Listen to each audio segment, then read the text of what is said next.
Why this video? समझो ध्यान से. At the end of the day, your brain comes into neuroscience. तो तुम जो विल पावर है या कुछ उस चीज़ों के ऊपर अपनी सफलता या निष्फलता को जो बेस करते हो ना, don't do that, right?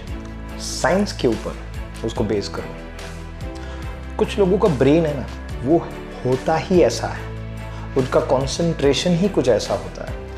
IQ या आप कह लो ग्रिट, वो अंदर से आता है. कुछ लोगों की पर्सनैलिटी जो है वो भी जेनेटिक हो सकती है.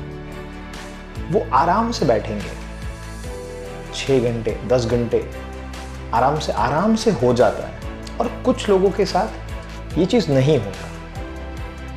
सो अगर तुम्हें अपने अंदर का अगर वो वर्क बीस्ट जगाना है तो तुम्हें क्या करना पड़ेगा? You need to really work hard. You need immense work motivation. क्यों होनी चाहिए? क्या होनी चाहिए? ये वर्ड जो है ना, उसका एक्सप्रेशन समझो तुम. साइंटिफिकली इसको देखते हैं. चलिए साइंटिफिकली, अब मैं इसको इमोशनली भी समझा सकता हूँ, पर मैं तुम्हारे लिए इसको साइंटिफिकली और इमोशनली, चलो दोनों पर्सपेक्टिव जो है उसको मैं समझाऊंगा, क्योंकि तुम्हें ज़रूरी है इमेंस अवेकेंड मोटिवेशन अंदर से जो आए. ये सर देखो, मोटिवेशन के पीछे ना बहुत रिसर्च हुआ है. एक मैं साइंटिस्ट का आपको नाम बताता हूँ, एंजेला डकवर्थ, शायद ऑलमोस्ट यही नाम है. उन्होंने ना पूरी बुक लिख डाली है इसके ऊपर, जिसका नाम है ग्रिट. अब ये जो ग्रिट है वो क्या है? ग्रिट बेसिकली होता क्या है? डिटर्मिनेशन, बराबर. आप कह सकते हैं कि पसीना बहाना, परसेवरेंस, राइट? ठीक है. सो ये रिपीटेडली कंसिस्टेंसी, अगर आप कोई आदमी दिखाता है, कोई लड़का दिखाता है, राइट, कोई लड़की दिखाती है, रिपीटेडली होना चाहिए. और उन्होंने कहा कि कुछ लोगों ग्रिट है ना बहुत हाई होता है. ग्रिट एक साइकोलॉजिकल टर्म उन्होंने दिया है कि ये जो है ना वो अंदर से ही आता है, राइट. जिनमें ग्रिट बहुत हाई होता है, बहुत भाग के काम करते हैं, अंदर से वो हाई होता है.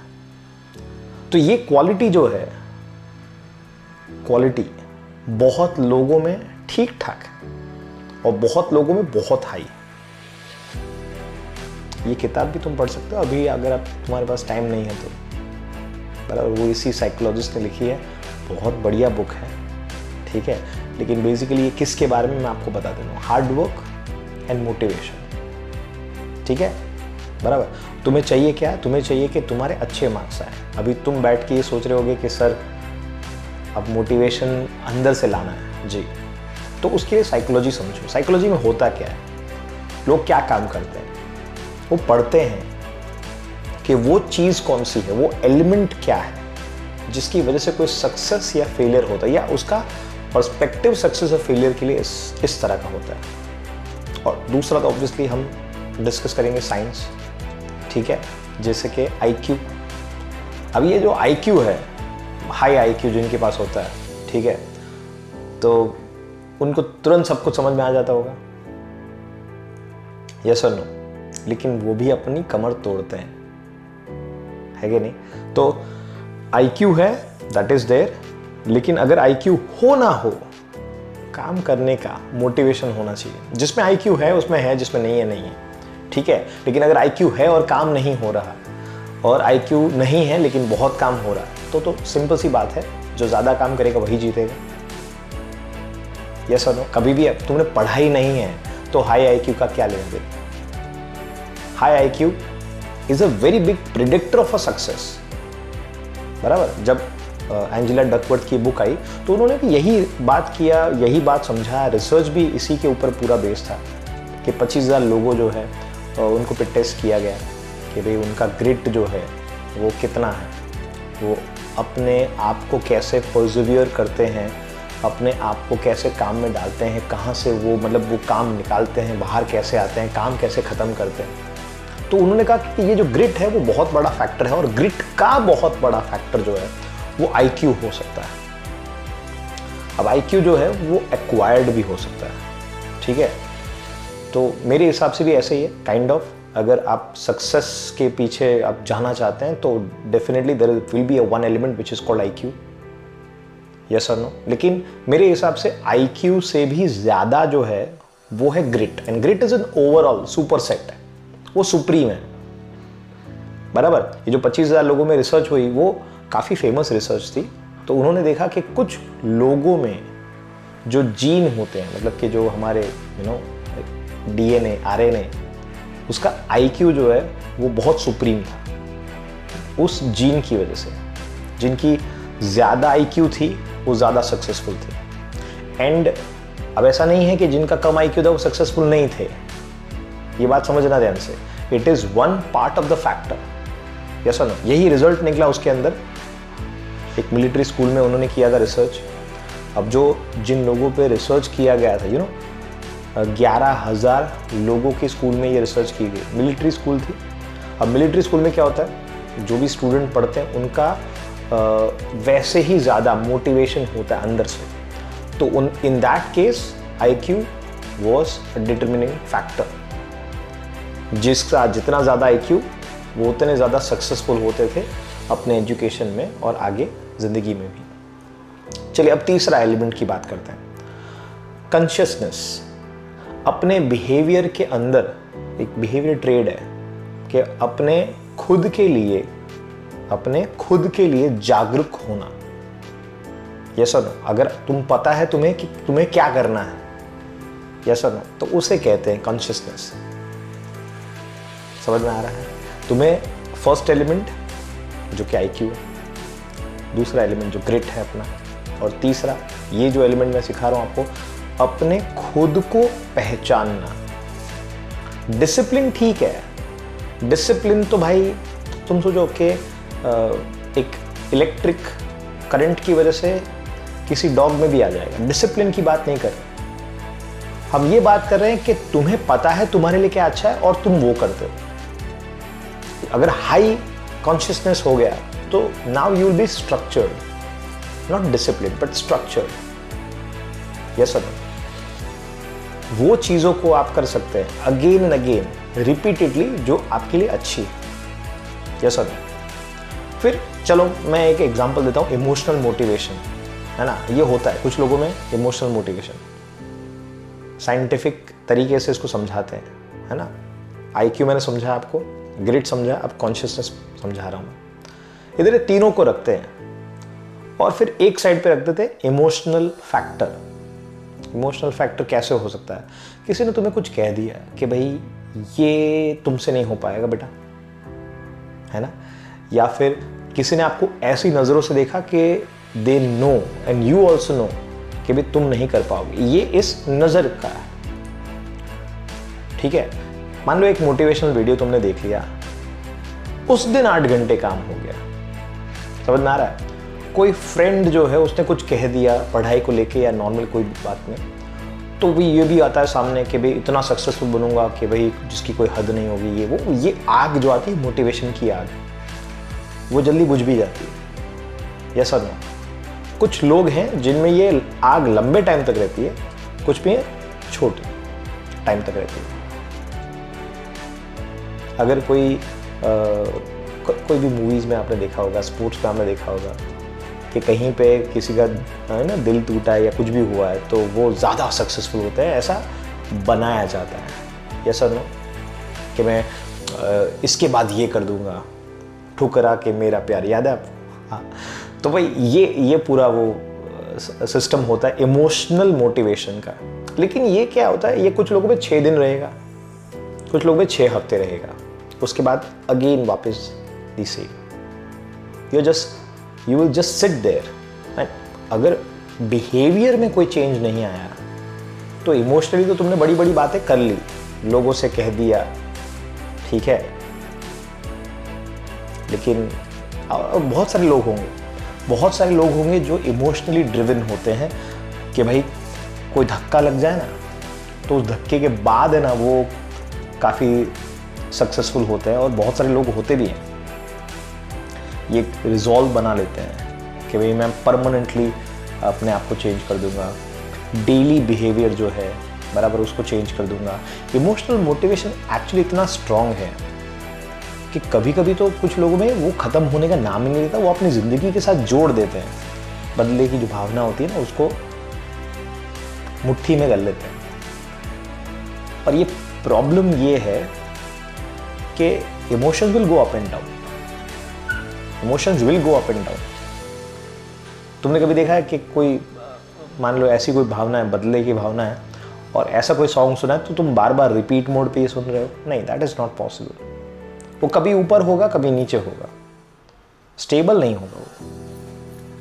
आप रिलाय कर सकते हैं उन चीज़ों पे फॉर अ मोमेंट्री पर्पस, लेकिन like for 1 month it can be there, but for the life time it is not there. बहुत सारे लोग होते हैं जो वादे कर लेते हैं इस टाइम पे, लेकिन फिर बाद में क्या होता है, वादे भूल भी जाते हैं। चोट लगती है जब, बेइज्जती होती है, कोई धिक्कारता है, कोई ईगो पे आ जाता है तुम्हारा कि मैं लाइफ टाइम तक इस चीज़ को फॉलो करूँगा, ये नहीं होने वाला। लाइफ टाइम तक वो चीज़ सपोर्ट करना, वो भी पॉइजनस चीज़ है। अपने आप से अंदर से मोटिवेशन आना, वो बहुत बढ़िया है। अगर आप मान लो किसी से भी पूछ रहे हो ना कि भाई बहुत काम करना है मेरे को, तो उसके लिए क्या करना चाहिए, यही basically that is the idea. वो मोटिवेशन कहाँ से आनी चाहिए? मेरे हिसाब से बहुत सिंपल है। Motivation should come from your dreams, from your goals, right? मैं आपको ये कहना चाहता हूँ कि रियलिटी क्या है। Reality is not that emotional चीज़ के पीछे भागो, बराबर। एक्सेप्शंस बहुत हैं, इमोशंस में सक्सेसफुल हुए हैं कुछ लोग, फेलियर भी हुए हैं। ईगोइज्म है ना, अगर ईगो आपको बहुत बड़ा है, नार्सिसिस्टिक लेवल पे है, इतना ज़्यादा है कि अगर ईगो को चोट लगा तो भाई गए काम से, सामने वाले गए काम से। इतना ज़्यादा नार्सिसिज्म है। जितना ज़्यादा नार्सिसिज्म होगा ना, मेरे हिसाब से उतना जल्दी बदलाव हो जाता है उन लोगों में, ठीक है? क्योंकि उनके लिए तो वही खुद, मतलब सब कुछ है भाई, सब कुछ वही है। तो मेरे ईगो को कैसे चोट लग गई, समझ में आ रहा है? तो ये एक इमोशनल रेगुलेशन है मेरे हिसाब से, वो थोड़े टाइम में काम आ सकता है, ठीक है? नॉट लाइक लाइफ मिशन नहीं हो सकता ये सर। इसको हाँ ठीक है, कभी कभी यूज़ कर सकते हैं, कभी कभी नहीं। एक मेरे हिसाब से it would become unhealthy mission. अगर तुम किसी को पछाड़ना चाहते हो ना, तो वो बहुत ही, मतलब आप कह सकते हो कि अनहेल्दी है मेरे हिसाब से। अपने आप को उठाओ, किसी को डिस्ट्रॉय करने के लिए मत घूमो, उसको नीचा दिखाने के लिए काम मत करो यार, समझ में आ रहा है? वो आपकी थोड़े टाइम के लिए हेल्प कर सकता है, ये खूबसूरत चीज़ नहीं है आपके लिए। और इतना भारी क्यों सोच रहे हो? पढ़ना है आपको तो उसके लिए, और सक्सेसफुल होना है। चलो पढ़ने से आगे भी है, ज़िंदगी में सक्सेसफुल होना है, ठीक है? तो एक चीज़ समझ लो कि मोटिवेशन जो है वो ग्रिट, आईक्यू वहाँ से आएगा, अपने आप से बात करके आएगा, अपने सेल्फ कॉन्शियस एफर्ट से आएगा। तुम्हें अंदर जाना पड़ेगा, तुम्हें ये पूछना है अपने आप से कि how can I reach inside me. अगर एक सिंपल सा क्वेश्चन पूछता हूं, अगर तुमसे अभी तक कुछ नहीं हो रहा, ऐसा तुम्हें लगता है until now, तो तुम्हारी अब तक की मोटिवेशन क्या रही है? Because that is not effective. तुम कितना अपने आप को कोशिश करने में जोड़ दे रहे हो? चलो ये बताओ। डिसिप्लिन, रेगुलर वर्क, ये कितना है अभी एज ऑफ नाउ? बहुत सारे लोग काम करते हैं, बहुत सारे लोग पढ़ते हैं और उनका एक्चुअल मोटिवेशन उनको खुद पता भी नहीं होता है। वो म्यूज़िक सुनते सुनते, वो कुछ याद करते करते पढ़ते रहते हैं और फिर उनको लगता है कि पढ़ाई बराबर नहीं हो रही। वो संगीत सुनने की कभी ज़रूरत नहीं पड़ेगी तुम्हें, अगर तुम अंदर से मोटिवेटेड हो तो। समझ में आ रहा है? कोई म्यूज़िक वीडियो देखने के लिए, कोई सॉन्ग सुनने के लिए, कोई नेटफ्लिक्स का शो देखने के लिए, कोई मूवी देखने के लिए तुम्हें मोटिवेट नहीं करना पड़ता। वो तो बस बैठे 9 बजे रात को 3 बजे तक देख रहे हैं। समझ में आ रहा है? उन लोगों में एक हैबिट क्रिएट हो जाता है, वो रोज करते हैं ऐसा। समझ में आ रहा है? टू बी वेरी ऑनेस्ट, अगर मैं आपको एक सिंपल सा एग्जांपल दूं कि अगर तुम टॉपर होते, whether it is NEET topper, whether it is JEE topper, IIT topper, मतलब अपने स्कूल के टॉपर, अपने क्लास के टॉपर, अपने कोचिंग क्लास के टॉपर, अपने इंस्टीट्यूट के टॉपर, तो क्या तुम्हें उस लिस्ट में होते तुम जो नेटफ्लिक्स देख रहे होते या जो मूवीज देख रहे होते? नहीं ना। एक रेगुलेटेड हैबिट होता है उन टॉपर्स का, एक रूटीन है जो उन्होंने फोकस करके बना दिया है और लिटरली वो किसी भी चीज़ के ऊपर अपने आप को डिपेंड नहीं कर रहे हैं कि भाई ये हो गया तो हम मोटिवेटेड रहेंगे। मैंने एच.सी. वर्मा सर का एक वीडियो देखा था, उन्होंने कहा था एक लड्डू का मोटिवेशन रहता था। मुझे लोग कहते हैं सर मोटिवेशन जगाना, मोटिवेशन जगाना। मुझे लगता है कि भाई इट इज़ क्वाइट इमोशनल कि मैं मोटिवेशन किसी में जगा सकता हूँ। ए और बी, मतलब 2 चीज़ें हैं। तुम्हारा मन आ जाता है किसी चीज़ के ऊपर कि हाँ मैं काम करूँगा। एक सिंपल ऑब्जेक्टिव स्टडी है भाई कि ए से बी कितने दिन तुम्हें लगता है पॉसिबल है, और सेम इंटेंसिटी में तुम्हें वो वही सेम मोटिवेशन जो है वो काम करने के लिए रेडी कर पाए, और उसका सैचुरेशन पॉइंट क्या है।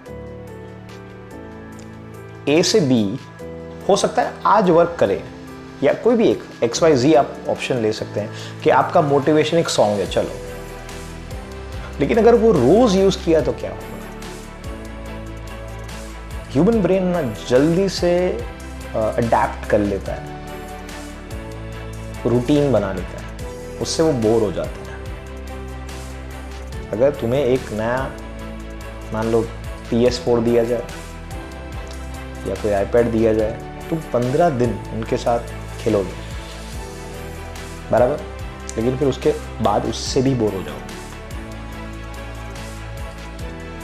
अभी क्यों स्टार्टिंग में वो फीलिंग आता है, लेकिन धीरे धीरे वो डिक्लाइन हो जाता है, वो वापस वर्क नहीं करेगा। समझ में आ रहा है? ऐसे कई सारे लोग देखे मैंने कि एक शुरुआत तो कर लेते हैं लेकिन फिर वो सस्टेन नहीं कर पाते। तो instead of finding the key कि मुझे कोई ऐसी मोटिवेशन मिले बराबर, सिवाय कि तुम नार्सिसिस्टिक लेवल पे, ईगोइज्म पे हो, तो जैसे इमोशनल ट्रिगर आएगा तुम तो मतलब out of the park ball को फेंक दोगे। ठीक है, तो चोट लगेगी, अब उसकी राह देखोगे क्या?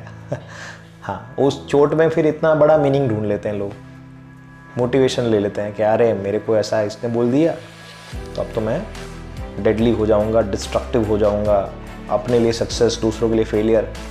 ये एक अलग ही जर्नी पे निकल जाते हैं, वो अलग चीज़ है, मैं उसकी बात ही नहीं कर रहा। कुछ लोगों के लिए वो पॉजिटिव हो सकता है, कुछ लोगों के लिए नेगेटिव हो सकता है। ये सर, मैं पर्सनली काफ़ी सारे स्टूडेंट को जानता हूँ कि वो बहुत ज़्यादा कॉम्पिटिटिव है कि सर बहुत ही ज़्यादा सक्सेसफुल रियल लाइफ में बनना है मेरे को, है ना, उसके लिए मुझे मोटिवेशन चाहिए। बहुत ज़्यादा सक्सेसफुल स्टूडेंट है जो कि अपना एक स्केड्यूल मेंटेन करते हैं पिछले 5 सालों से, जब वो 8, 9, 10th में थे, 11, 12 में, या अब जो कॉलेज में है, मेंटेन करते हैं। अगर तुम्हारा ईगो हर्ट होता है और फिर तुम अगर मान लो काम करने के लिए वो देखो, तो वो ईगो जब हर्ट होगा तब होगा ना, उसको कंपेंसेट आज तो नहीं किया जा सकता। यस और नो? ये जो हम वीडियो में पूरा बात कर रहे हैं, मैं एकदम सिंपल तरीके से एक छोटी छोटी बातें पकड़ने का ट्राई कर रहा हूँ, बराबर? तुम्हें अचीव करना है, कुछ जिंदगी में अचीव करना है। यस और नो? तुम ऐसा देखोगे ज़िंदगी में कि कुछ ना कुछ तो नॉलेज मिलेगी तुम्हें, आज नहीं तो कल। अगर तुम 11-12 अच्छा नहीं करते तो इसका मतलब ये तो नहीं है कि तुम्हारी ज़िंदगी ख़त्म हो गई, यही ज़िंदगी है तुम्हारी। तो अगर मान लो अच्छे मार्क्स आ गए तो अलग कहानी है, अच्छे मार्क्स नहीं आए तो अलग कहानी है। समझ में आ रहा है? तुम उस ईगो में मत अड़े रहना। उनकी ज़िंदगी, जो ईगो पे अड़े रहते हैं, उनकी ज़िंदगी में और कुछ नहीं चलता। They have no social life, they have no social connections, right? समझ में आ रहा है? तुम्हें उनको देख के लगेगा कि एक्चुअली कुछ भी नहीं चल रहा है उनकी ज़िंदगी में। सेल्फ केयर दिखेगा ही नहीं तुम्हें उसमें। वो अपने आप को पूरा निस्तो नाबूद कर देंगे किसी और को गिराने के लिए। Okay, so don't think like that. Psychoism नहीं करना है, ईगोइस्टिक नहीं बनना है, ठीक है? Simple balance. एक सेज फिलॉसफी होता है, बराबर? सेज फिलॉसफी हिंदू इज़म में होता है कि मन से आपको, मतलब आप वैसे सांसारिक हो सकते हैं लेकिन आप मॉन्क की तरह सोच सकते हैं। ये सब अगर अपने माइथोलॉजी में आप पढ़ेंगे आगे, शायद इंटरेस्ट हो तो आप पढ़ना, है ना? यमस होता है, तमस होता है, एक्सट्रीम चीज़ें होती हैं। 5 बेसिक रूल्स होते हैं उसके। पतंजलि का अगर योग है, बराबर, तो 8 है उसमें। पतंजलि के योग है ना, उसमें 8 चीज़ें, 8 अलग अलग नियम है। तो ये सब जो है वो आपको इस ईगोइस्टिक दुनिया से दूर ले जाएंगे, अपने आप के ऊपर फोकस करने को कहेंगे। आपको अगर आप अपने काम में माहिर हो ना, तो वो योग है। समझ में आ रहा है? आप योग के 8 फॉर्मूलाज वो फॉलो करो ना करो, दैट इज सेकेंडरी। लेकिन जिंदगी में आपको जो एक वर्क मिला है पढ़ने का, अगर उसी को ऑनेस्ट रह के फॉलो करो तो आपको मोटिवेशन को कोई अचीव करने की जरूरत नहीं पड़ेगी। आपको ट्राई भी नहीं करना पड़ेगा, वो अपने आप आएगा।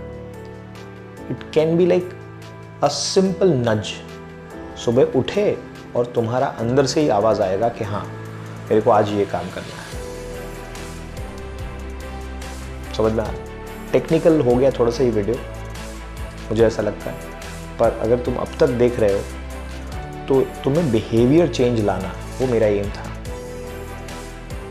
अभी भी है। तुम्हें एक ऐसा बिहेवियर डेवलप करना है जिससे तुम्हें लगे कि भाई I am studying on my own. तुम अपने आप के पढ़ाई के जो डेटा है ना, उसको एनालाइज करो, ठीक है? तुम क्या करते हो पूरे दिन में, उसको एनालाइज करो। Best study method, best time table, ये इजी है, बहुत आसान। किसी भी टॉपर के साथ बैठ जाओ, सबका टाइम टेबल अलग होता है, सबका स्टडी पैटर्न अलग होता है, बिकॉज सबका ह्यूमन कंपोजिशन अलग होता है, ठीक है? तो तुम ये मत सोचो कि भाई मुझे इसको फॉलो करना है, इसको फॉलो करना है। हाँ, स्टार्टिंग के लिए किसी को फॉलो कर सकता है, फिर अपना बनाओ, है ना? कोमोडोरो होता है एक। अब कोमोडोरो तो थोड़ा अलग चीज़ है, मैं उसकी बात नहीं कर रहा हूँ अभी, क्योंकि बहुत डेप्थ चला जाएगा फिर उसमें। अगर तुम्हें कोई स्केड्यूल दे रहा है ना, इतने बजे सो जाओ, इतने बजे उठो, इतने बजे, ऐसा मत करो। Humans are different, humans are very different. कई सारे क्रोनोटाइप होते हैं, नाइट डव होता है, लार्क होता है, बहुत सारी चीज़ें होती हैं। ये अलग अलग ह्यूमंस के टाइप होते हैं। तुम्हें लगेगा ये सब मतलब क्या है, ये सब सब स्कैम है। देखो कि मोटिवेशन ऐसे आ जाएगा वैसे आ जाएगा, ये स्केड्यूलिंग वो टाइम टेबल, ये तुम्हें लगेगा कभी कभी ऐसा, ठीक है। तुम्हें अपने डेटा के बारे में सोचना है। मोटिवेशन सिंपल चीज़ों में मिल जाएगा तुम्हें, समझ में आ रहा है। एक सिंपल सा एक छोटा सा बुक ले लो, नाम लिखो उसका लेसन्स। अरे मतलब जिंदगी में है ना, आगे जाके और लेसन सब याद रखने, बट एक छोटा सा बुक ले लो, उसके अंदर जो भी कंपोनेंट है ना वो लिखना शुरू करो पहले पन्ने आज से, कि मैं जो है वो आज ये पढ़ रहा हूँ, फिर ये पढ़ूंगा, फिर ये पढ़ूंगा। लिखना स्टार्ट करो, हर एक दिन लिखना है। तुम्हें जो भी ख्याल आ रहा है दिमाग में कि मुझे ये चीज़ अचीव करनी है, लिख दो उसके अंदर कि मैं सो के उठता हूँ हर रोज़ इतने बजे, मैं ये करता हूँ, मैं ये वो करता हूँ। लिखो अंदर ऐसे नॉर्मली, ऐसा नहीं कि पूरा पेज भरना है, थोड़ा थोड़ा पॉइंट वाइज लिख दो जाओ। अगर छोटे भाई से बात हुई, बड़ी बहन से बात हुई, झगड़ा हुआ, कोई समझे पढ़ाई में कोई दिक्कत आई, तो वो लिखो उसके अंदर। जब तुम लिखोगे ना 1 वीक 2 वीक, तुम सुबह अगर जल्दी उठने की ट्राई कर रहे हो तो रोज तुम देखोगे, 15 दिन देखोगे, तो एक बार लिख दो बीच में, मुझे 5 बजे उठना है। अगर मैं 5 बजे नहीं उठूंगा तो मैं नहीं पढ़ पाऊंगा, पर जिस दिन मैं 5 बजे उठ गया उस दिन मैं पढ़ूंगा।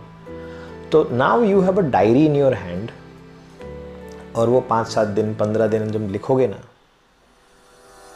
तो तुम्हें याद आएगा, अरे हाँ देखो मैं इस दिन उठा था, इस दिन नहीं उठा था। समझ में आ रहा है। तुम जब भी उठते हो, 12 बजे उठते हो, 8 बजे उठते हो, 10 बजे उठते हो, 10 बजे से पहले उठना, 10 बजे के बाद उठना या 12 बजे उठना, उससे मुझे कोई प्रॉब्लम नहीं, और ना तुम्हें प्रॉब्लम होना चाहिए। तुम अपने आप को वो नीचा दिखाना बंद करो, ठीक है। वो 5 बजे उठने वाला वो हीरो नहीं है। तुम 12 बजे हो, 12 बजे भी तुम हीरो बन सकते हो। तुम पहले अपने बिहेवियर को आइडेंटिफाई करो। तुम्हें एक डेटा पॉइंट मिला ना कि तुम 12 बजे उठे, ऐसे डायरी के अंदर 100 डेटा पॉइंट इकट्ठा करो तुम्हारी पढ़ाई से रिलेटेड। जिस दिन तुम ये सेल्फ स्टडी कर लोगे अपने आप का कि भाई 1 2 3 4 5 6 7 8 पॉइंट, तो तुम्हें पता चल जाएगा कि कौन सी चीज़ है जो कि तुम्हें पढ़ाई के लिए प्रेरित कर रही है, और कौन सी ऐसी चीज़ है जो तुम्हें पढ़ाई से दूर ले जा रही है। उसका एक हिसाब मिलेगा तुम्हें। टाइम कहाँ वेस्ट हो रहा है ना, वो तुम्हें ये पता चल जाएगा। एक सिंपल है, वही ये कोमोडोरो मेथड यही है। कोमोडोरो में क्या करते हैं, 1 घंटे का है ना अलार्म क्लॉक लगाते हैं। अलार्म लिया, 1 घंटे का अलार्म लगाया, पता चल जाता है 1 घंटा कब हुआ। कॉग्निटिव अवेयरनेस क्रिएट होता है इससे। फैक्चुअली करेक्ट है, मैंने भी ट्राई किया है। तो मैं वॉच में क्या करता हूँ, 1 घंटे का अलार्म लगा देता हूँ, तो आई अंडरस्टैंड ओके कि 1 घंटा हो गया। कहीं पे मैं टाइम वेस्ट कर रहा हूँ तो मेरे को तब दिमाग में आ जाएगा कि भाई ये देख, समझ में आ रहा है। एक वर्ड प्रोक्रास्टिनेशन, कुछ लोग प्रोक्रास्टिनेशन की लंबी राइड में फंसे हुए हैं कि कल करूँगा, परसों करूँगा, 1 घंटे बाद करूँगा, शाम को करूँगा, सुबह करूँगा। Students need to be aware of procrastination. ये बहुत ज़रूरी है। तुम अगर उसमें से ही बाहर निकल जाओ ना, तुम्हारा जीवन धन्य हो जाएगा। जैसा ऐसे काम करना है तुम्हें, सेल्फ अवेयर होना है कि कब तुम प्रोक्रास्टिनेशन कर रहे हो।